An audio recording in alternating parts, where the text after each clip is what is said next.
Blue, you asked a pretty funny question that I just noticed. It's probably been in for like weeks, but I didn't notice it. Oh yeah, yeah. It's an Ask Me the VTI question. It has to do with. I asked the question. It's your question.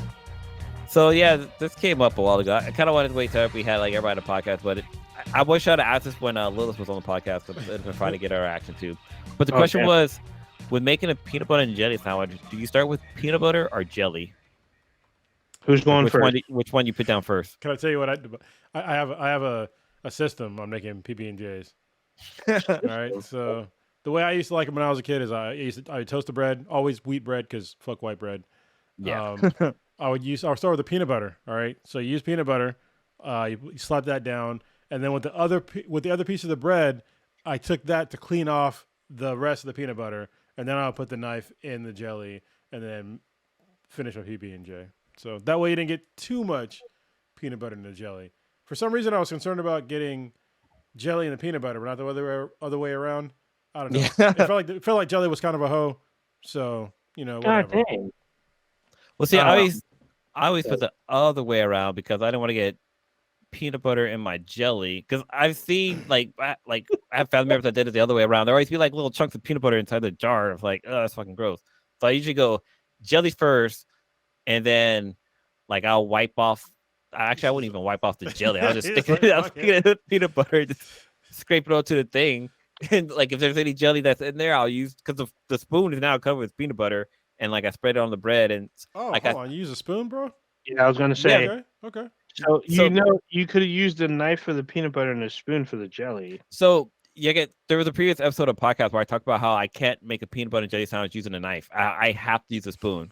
Like whenever I try to use like a knife or a butter knife, whatever, I just rip this bread to fucking shreds. Like it's impossible for me to make a peanut butter and jelly with a fork. With a fork. With a spoon. Or with a knife. I mean, like I even tried doing it recently. I couldn't fucking do it. Like I felt like a caveman using a fucking fork for the guy's first. That's bad. I just couldn't do it.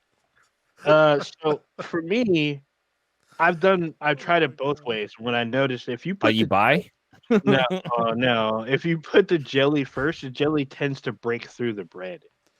If you put the peanut butter down, it sticks to the bread. Are you stacking the jelly on top of the peanut butter? You're not putting jelly on one bread and peanut butter on another? No, yeah. What? Yeah, you can do. I'd do either way. So I would do like wait. Hold on. We're having a fucking toilet. How do you shit moment right now? How do you wipe your ass? Do you wipe standing up or sitting down? This is one of those moments. Bro, I wipe the butter knife because I use the butter knife. I need you to start from the beginning again, please. Start from the beginning again. How do you do this?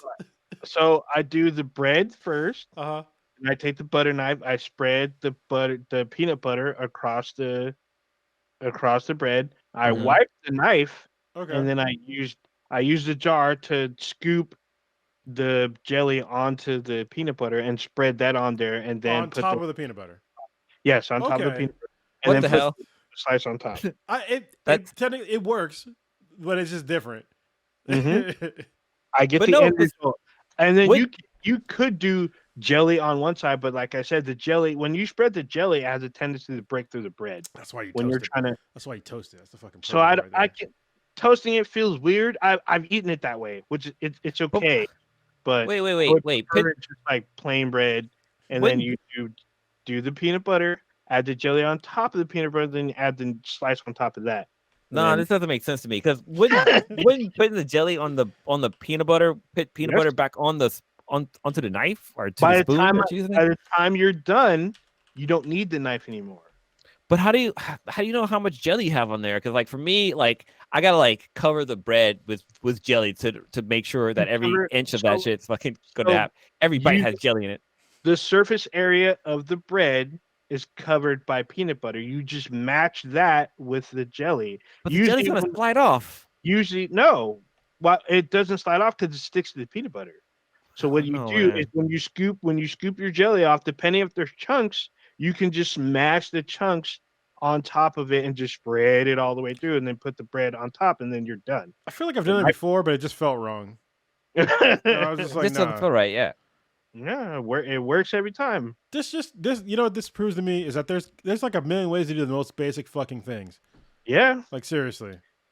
Well, there was one time I was a kid. I was trying to be funny, and like I literally put peanut butter on one half of the bread, and then put peanut butter on the other bread, and then put jelly on the other half of that first bread, and then put jelly on the other half of the second bread, and so that way, like half of my sandwich would be like, so if you put the peanut butter and jelly sandwich together, the left side would be jelly on top and peanut butter on bottom, but then the right side it'll be peanut butter on top and jelly on or jelly on top and peanut butter on bottom. So like I don't know. I was being fucking weird. I was being a kid. And then it's funny. Go ahead. I'm probably gonna say what you're gonna say. And I remember like they released like a jar of peanut butter and jelly that was like all in one. Yeah, I was literally gonna say that. Yeah, I think don't they still sell that? What fucking savages bought that? I was just asking. What fucking savages bought that? Like, I want all that shit mixed in together. Just can you imagine the disaster when you got to the bottom? It's just like this slurry of peanut butter and jelly. Like, what the fuck? That's what I guess they just use a spoon. I guess scoop out the rest and just go. I only saw that. I think they were called goobers, right? I'm pretty sure it's called goobers. Oh yes, yeah. Because they make candy too, don't they? It was made by Smuckers. Smuckers. Oh yeah, was the one that made goobers. Yeah. But I only saw that jar in that combination at like my white friend's houses. I never saw it at anybody else's house. I don't know what that was all about. The same thing with like trash cans. Like every single white person that I knew when I was growing up, I'm not being racist or anything. This is just an observation. They always put the trash can underneath the fucking sink. I was like, why the fuck do you put it under the sink? What is that? Never knew what it is. Yeah, I don't know what that is either. But they're always like, because you be looking in their house like, where's the trash can? Because you go to the spot where you would think it is in your house. And then you realize it's not there. And you're like, what the fuck? You savages. Do you guys just throw this outside? What the fuck are y'all doing? No, it's under the sink. You guys don't have it under the sink? Well, under the sink. Why cleaning products go? Like, what are we doing here? Yeah. And then the homes that have the built-in trash can where you like open the cabinet and it pulls out. It's in like a slider. You're like, what the fuck? Honestly, that's a fucking pro move, but yeah, that's mostly white people. Like, I saw. But the trash compactor, honestly, those are pretty dope. It is dope, but it's still kind of weird. So they still make the goober. Yeah, I figured they do. Yeah, they sell on the side. At least Walmart carries it. I think everybody has it. All I know is that ever since, like, so are you guys like, smooth creamy peanut butter people or like chunky peanut butter people? It doesn't matter. It doesn't matter. I like my peanut butter like my woman. I like them thick. Yeah. What they know, that's actually that. Scratch that out of the record because some peanut butter comes with nuts. Yeah. Not like my peanut butter. Like technically, all peanut butter comes with nuts. Yeah, I guess that's true too. Yeah.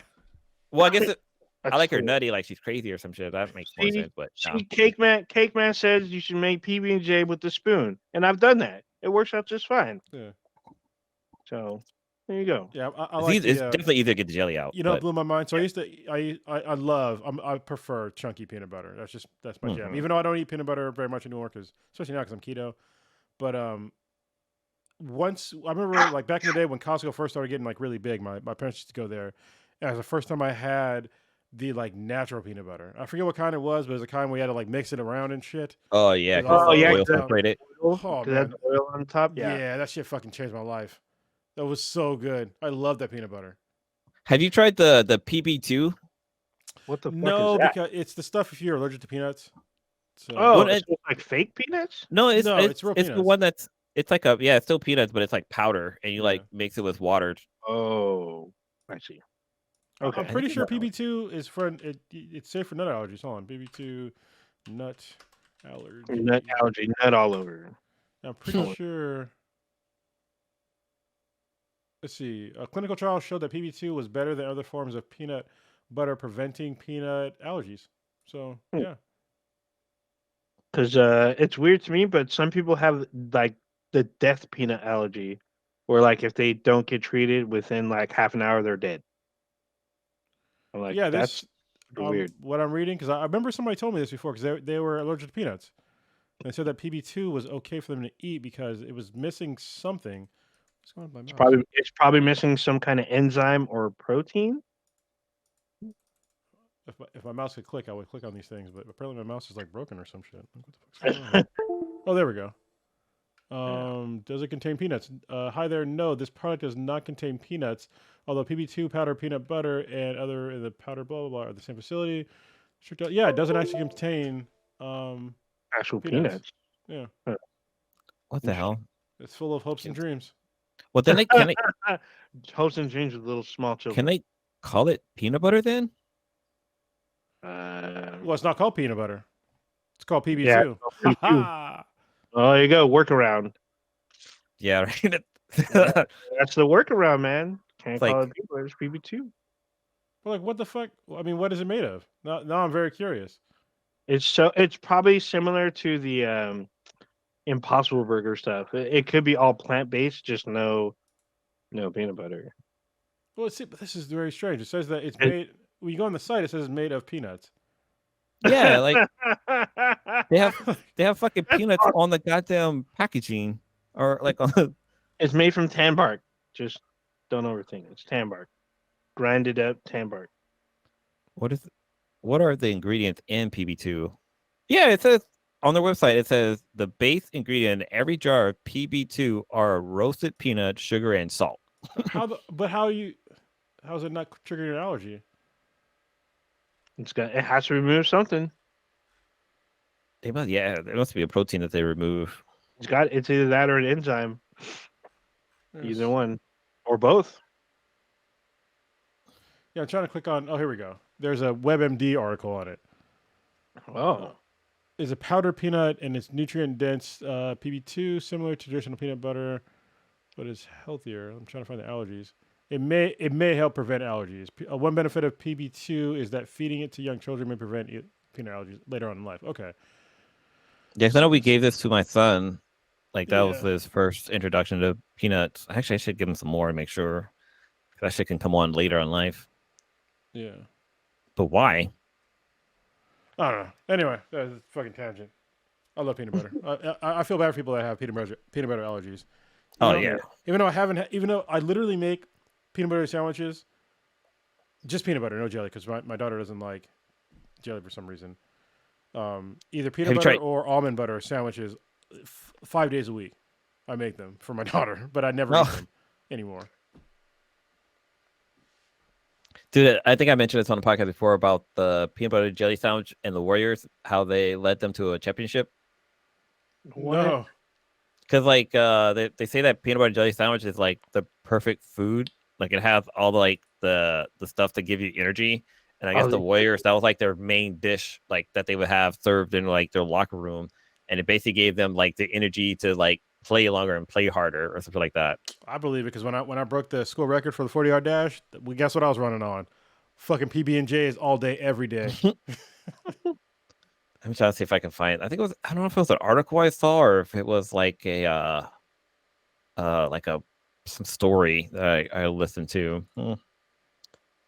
Maybe I should go back to that and just fuck keto. Let's go back to PB&J's all day, every day. Dude, man, crush the crazy thing about peanut butter jelly sandwiches too is that like you can't just have one. Like you can make one and be like, you know what? I can have another one. So with they're like late potato chips. With enough peanut butter and jelly on it, you'll be good with one. So there's an article there's an article on People's website, like People the magazine, that says go to State Warriors fight to keep eating peanut butter and jelly sandwiches. And this article came out in 2020. Why would you have to fight to keep eating it? I mean, you're a fucking millionaire. Yeah. Well, I think they took it out of there in an effort to institute healthy eating. The NBA trainer staff banned sugar on their private planes. Like they took away sodas, cookies, and stuff like that too. I mean, and the Warriors were fine with that until they came to their favorite pregame snack, peanut butter and jelly sandwiches. Yeah, I mean, obviously I've cut out sugar in my diet at various times in my life, especially right now because I'm keto again, like I said. But yeah, I think if you're like a professional athlete, I mean, eat whatever the fuck makes your performance better, you know. As long as it's not like, I guess, crack or some shit, because you know, or fucking damage steroids. Yeah, don't do that. But I also think, you know, having a whole team adhere to a single diet is kind of silly because the varieties of people's bodies are like so different. Like some people need more carbs, some people need less carbs. You know, they can do just fine, and having a whole team of people adhere to the same diet seems very odd to me and not very efficient in my mind anyway. I don't know. I'm pretty sure the team has a nutritionist on the roster. Seems very lazy. We'll just feed them PB&Js. Oh, you know what? We'll just have no sugar now. All y'all do the same thing. Hold up, was it? I think it was Blue that was talking about like a deep fried PB&J type thing. It was like was it you? No, I think they had at the county fair a deep fried peanut butter and jelly sandwich. I know they did like a Monte Cristo style PB&J. Was so fucking good. Yeah, because they did the batter and then dipped the bread in it and then made the PB&J and then fried it all together. It's like a heart attack, but yeah, that's the thing. Yeah, that sounds amazing, especially PB&J. I'm pretty sure they did it on a cooking show too. So yeah, Monte Cristo's like the only reason why I like to go to what was that restaurant that had it? Flames. Flames has almost all closed now. It was like an Irish place, but they sold Monte Cristos for some reason. Irish place, like Rosie's? No, it's a chain. An Irish place. Chain? Was it Marie Callender's? Because a lot of those are closed. No. What the hell was it called? It was like. Oh, I can't find it. There used to be one down here, Bennigan's. There we go. Oh yeah. There's like one here in the Bay now. There used to be like 5. There's like one. Yeah, there used to be one like down here in San Diego, but now it's Broken Yoke. So I don't know where the other one is. They're still around. Oh, there's not a whole lot of them anymore. Holy shit. No, there's not. There's like none in California. No, there should be one in the Bay still. The one that used to be by Levi Stadium, that one is now a Asian spot. I think it's Hot Pot now. It's in a bunch of different. It's international now, but yeah. Oh, there's one in Doha. Huh? I used to live there. Qatar. Oh. Yeah, there's nothing over here. There's mainly the Midwest, in Texas. There's a whole bunch in Iowa.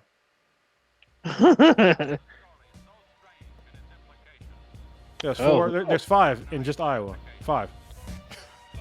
Damn, there used to be one in Fremont. That one is closed. Yeah. And there's one in where is this? Way out in the middle of nowhere. Oh, Sacramento. That one's closed too.